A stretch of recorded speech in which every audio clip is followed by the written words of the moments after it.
Hi guys, it's me. This is Rusty 78609 in Central Texas, and you'll never guess where I am this morning. And it's sprinkling raining. It's about, let's see, this is April the 18th. It's about 9:10 a.m. And I got up this morning and I had a great idea. I was going to do an outdoor video, but unfortunately it is sprinkling raining. But I'm actually at Longhorn Caverns State Park in Central Texas. It's near Burnett, Marble Falls, Kingsland. It's not a very well-known state park. It's pretty small. This is the entrance to the cave behind me, right here. I used to be a tour guide here years ago, and the tour takes about an hour. It's about a mile and a half round trip, all the way in and all the way back out. It's really an interesting tour, so if you're ever in the area, take it. But what I thought I'd do, first of all, is this is really an interesting place. I mean, can you imagine the first use of this cave that they know of was by Indians, and primarily I think it was Comanche Indians and Apache Indians back, you know, how far back that goes, they don't know. The last use by the Indians was sometime, in the mid-1800s, and then that was pretty much the end of the Indian era. But also in the mid-1800s, the Confederate soldiers used this cave as a place to store dynamite and other explosives and gunpowder. In fact, they've got one room, one part of the cave that's called the powder room. And the powder room is where the Confederate soldiers stored gunpowder during the, leading up to the Civil War and during the Civil War. And then, of course, after the Civil War, all that was abandoned. But along that same time, a little later on, I think, there were some outlaw groups in this area, and one of the outlaw groups was named Sam Bass. Sam Bass was actually out of the Round Rock, Texas area, which is about 60 land miles from where I am right here. I mean, if you just straight across, or maybe a little less, but it's through the Texas Hill Country, and so this was their hideout right here. Sam Bass and his gang used this as a hideout, and supposedly they hid a lot of their treasure in the cave. Well, knock on wood, I did a lot of tours, I never saw any treasure. But anyway, you never know what total darkness is till you've been on a cave tour and they turn off all the lights. But anyway, after Sam Bass, I think it was around the 1880s to 1900 in that era, that's when all the outlaw gangs were pretty hot because they were after the railroads. You know, they would rob a railroad and or rob a train and then head out here to hide, and nobody could find them. And this was on a big ranch, and it's really amazing. I'll pan around here in a minute and let you see it. I'll see you a little better picture of it. But anyway, that's in the 1920s. During Prohibition, this was a speakeasy. Well, a speakeasy is a place where people could go and get illegal alcohol, because all alcohol in the U.S. was illegal during Prohibition. I think the Prohibition lasted about, I want to say 8 to 10 years. It wasn't very long. A lot of millionaires were made during that period. But this place right here was a speakeasy, and not many people knew about it. I'd never heard of it. And I know a lot of other people hadn't, but it was for the upper class. This was the hideout to come and get drunk, because inside what they did during that era, they built there was a big dance, there's an area in there, there's a big wide open room. I mean, it's all in the cave, of course, and this was all river formed, so, you know, there's places in there that are narrow, and then it opens up into huge areas like I'm in right now.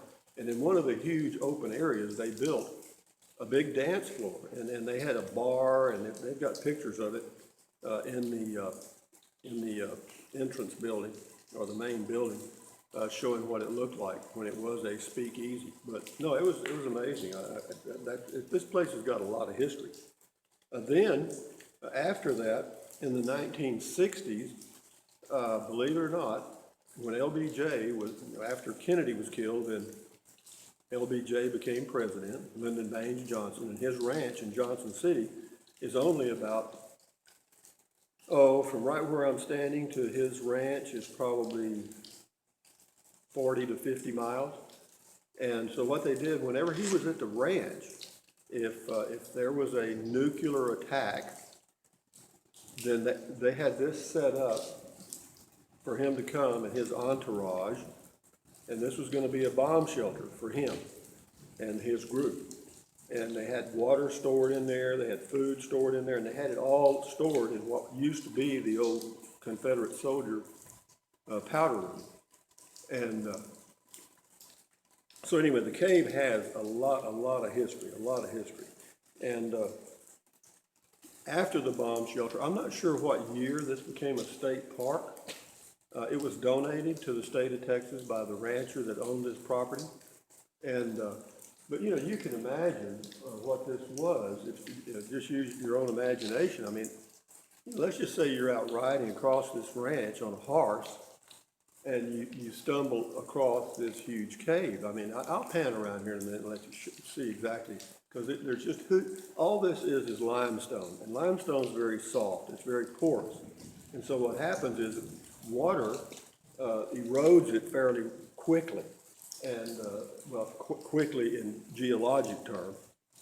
But be that as it may, so the water flowed in through here, like this way, and then in through that entrance, and then way on through, and then where, it goes for miles. I mean, the tour goes for about a mile, 3/4 of a mile in, and then turns and comes back out. You go down a total of about 350 feet below the surface, and then where, it doesn't just end there. There's not just a blank wall. The cave continues on, and there's actually spelunkers or cave people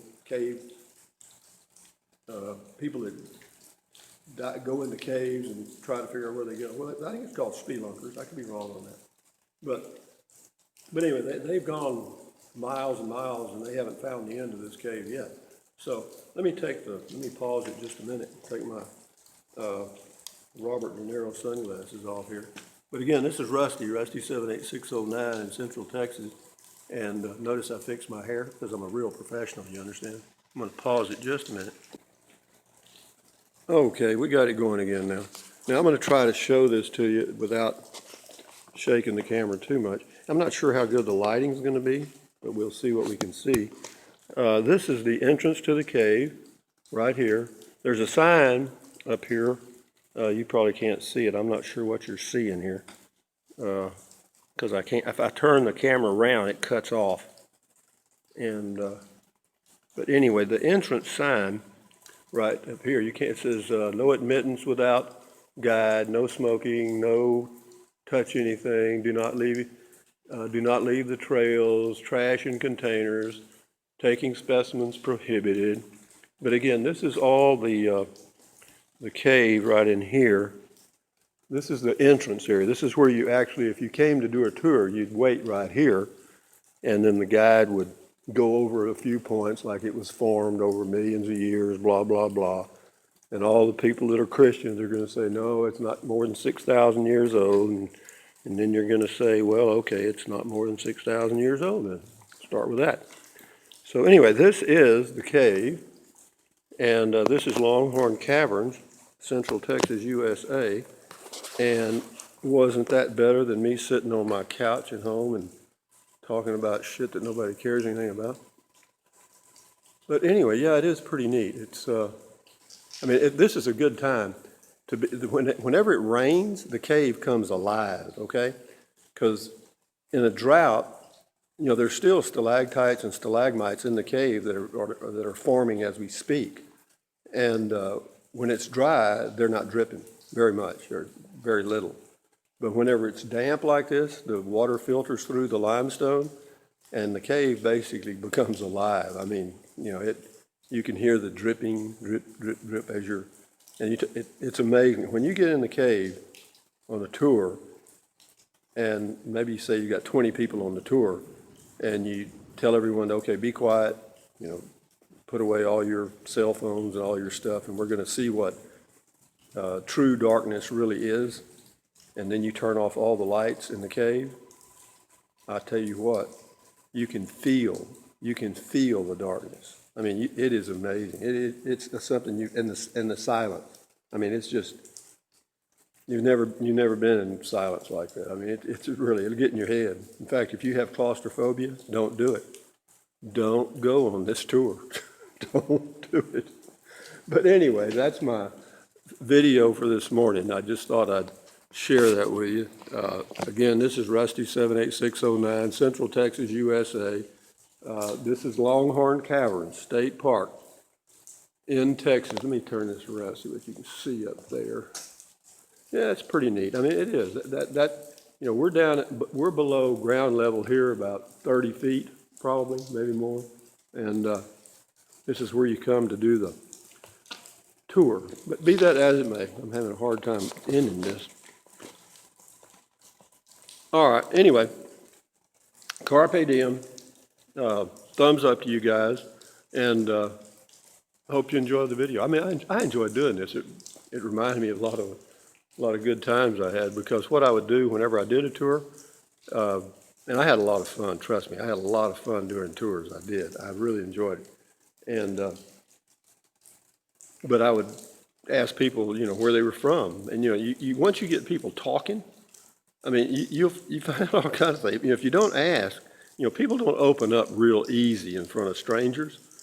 But if you get them to open up a little bit, you know, I mean, on one tour I had a couple from New Zealand and one from Australia. And then there was another lady from another country. And believe it or not, they found out they were related. You know, that's freaky. But be that as it may, Rusty 78609, Central Texas, USA. Thumbs up to you guys. Carpe diem. Adios, amigos, and bye-bye. You got to find button.